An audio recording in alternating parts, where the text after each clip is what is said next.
We've been having a lot of exchanges about. Ladies and gentlemen, there you have it. But it goes deeper than just that. PAFMA and.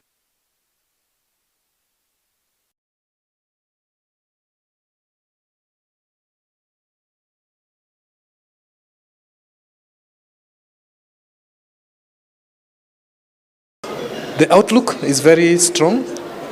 We expect assets under management collectively now within Africa to grow very strongly.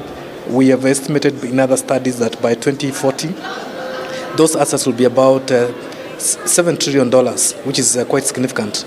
And we can now start shaping those assets to invest in Africa's economic transformation so that that domestic capital can play a much more meaningful role in transforming Africa's economies and also Africans' economic development, creating jobs for the nearly 700 million Africans who will be entering the job market between now and 2050.